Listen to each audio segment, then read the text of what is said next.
Oke, selamat malam. Perkenalkan saya Alifiandi Nugraha, mahasiswa Fakultas Ilmu Komputer, jurusan Teknik Informatika. Di sini saya akan menjelaskan tentang tugas pengantar cloud computing, tentang pros and cons dari Alibaba Cloud, Azure Cloud, dan AWS Cloud. Langsung saja, sebelum kita membahas tentang ketiga cloud tersebut, kita harus paham dulu apa itu public cloud.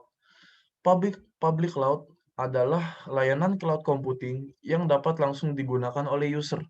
User hanya perlu mendaftar dan bisa langsung menggunakan layanan yang disediakan oleh penyedia cloud. Penyedia cloud di sini yaitu Alibaba, AWS yang dimiliki oleh Amazon, dan Azure yang dimiliki oleh Microsoft. Penyedia cloud yang akan bertanggung jawab dalam mengelola layanan dan menjamin layanan dapat digunakan dengan baik.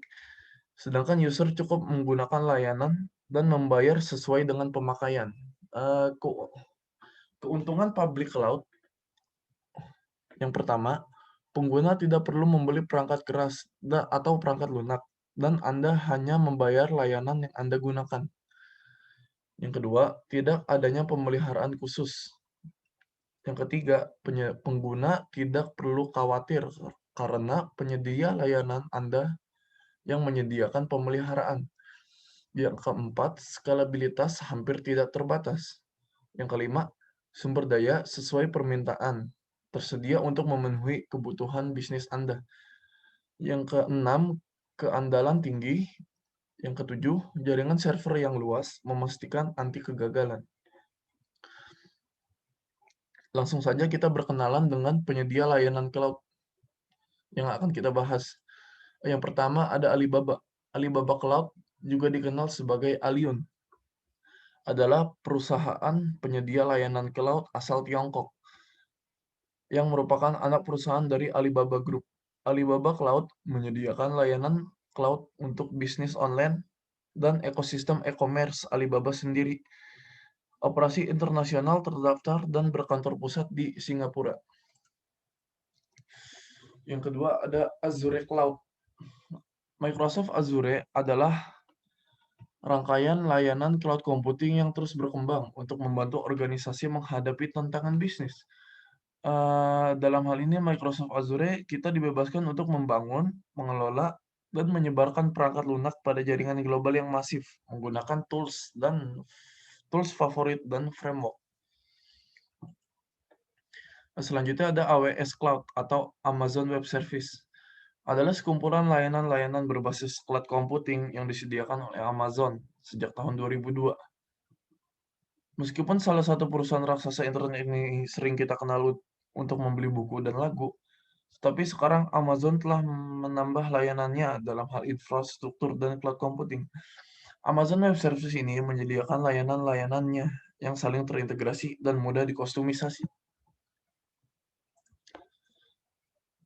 Kelebihan dan kekurangan pada masing-masing layanan cloud yang sudah saya rangkum. Yang pertama, kita akan membahas tentang Alibaba. Kelebihan layanan Alibaba yang pertama adalah harganya yang sangat murah. Kita bisa lihat di website dari masing-masing penyedia layanan cloud tersebut, harga cloud Alibaba yang paling murah. Yang kedua itu, keunggulan Alibaba adalah stabil. Alibaba adalah pemecah rekor dalam teknologi penyortiran data, perlindungan anti-DDoS, dan pemrosesan transaksi per detik. Yang kedua yang akan kita bahas adalah kelebihan dari Microsoft Azure. Yang pertama itu platform kuat dan praktis.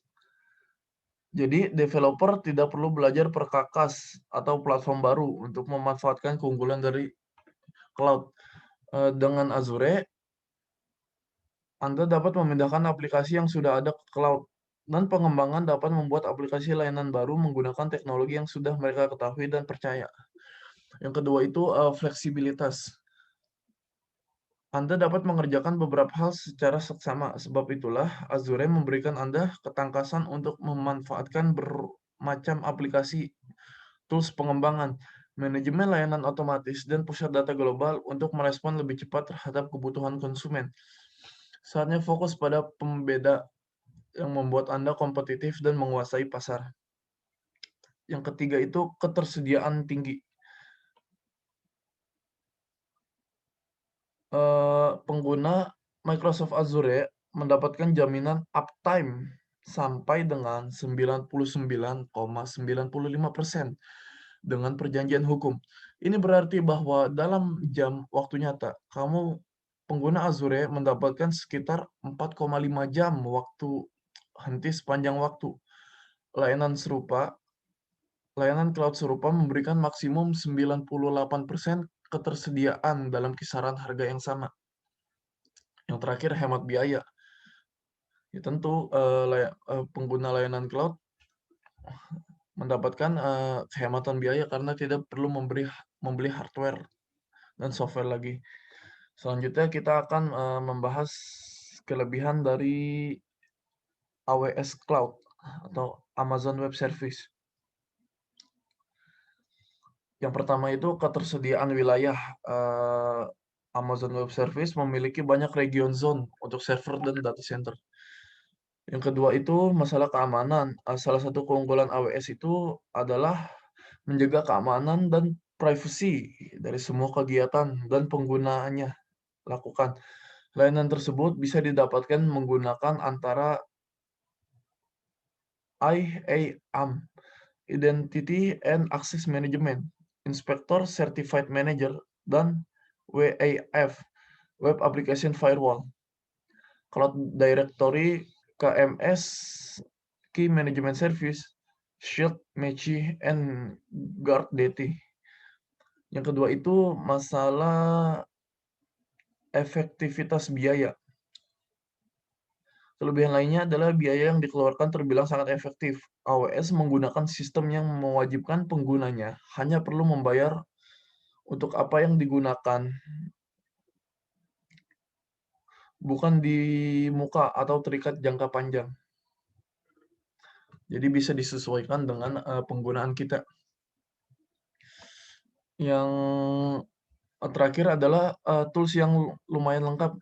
Amazon Web Service menawarkan layanan manajemen dalam CloudWatch, CloudFormation, CloudTrail, OpsWork, Config, Service Catalog, AWS Autoscaling, System Manager, dan Manage Service. AWS adalah perusahaan bisa menggunakan model programming, sistem pengoperasian, dan database yang sudah ada. Yang kedua selanjutnya adalah kekurangan dari masing-masing cloud. Yang pertama itu ada Alibaba.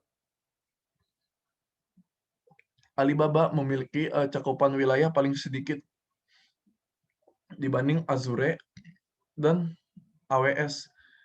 Ya, walaupun Alibaba sudah memiliki banyak kawasan di Asia Pasifik, 2 di antaranya di kawasan Amerika Serikat, 2 di Eropa, dan 1 di Timur Tengah. Tapi tetap saja masih kalah oleh AWS dan Azure. Yang kedua itu kita akan bahas kekurangan dari Microsoft Azure. Kekurangan dari Microsoft Azure yang pertama itu membutuhkan manajemen khusus. Azure membutuhkan manajemen khusus dengan alat seperti penambalan dan pemantauan server. Ini berbeda dari platform SaaS karena mereka bergantung pada pengguna akhir untuk mengkonsumsi informasi. Kamu juga akan membutuhkan sumber daya manusia untuk secara fisik memonitor pusat data berbasis cloud dan memastikan bahwa semua hal berjalan lancar. Yang kedua itu kecepatan. Memulai akun cloud adalah tugas yang mudah. Namun Microsoft Azure dalam kasus Microsoft Azure, 54 wilayah melayani 140 negara berbeda di dunia. Jika kamu tinggal di negara yang jauh dari wilayah pusat data, maka kamu akan mengalami kelambatan kecepatan dan mengganggu beberapa perusahaan. Selanjutnya adalah kekurangan dari Amazon Web Service. Kekurangan dari Amazon Web Service yang pertama itu, biaya dukungan teknis. Jika tidak karena biaya yang dikeluarkan oleh, AWS tergantung dari pemakaian kita, maka kita perlu me-manage resort dengan ahli. Karena jika tidak, tagihan yang kita dapatkan bisa membesar suatu saat. Yang kedua itu ya memerlukan keahlian platform. AWS ini, memiliki kurva belajar yang tinggi. AWS sangat sulit, kompleks, dan rumit untuk dipelajari. Sekian dari saya mengenai, perbandingan dari, masing-masing cloud, kelebihan dan kekurangannya, kurang lebihnya mohon dimaafkan. Selamat malam.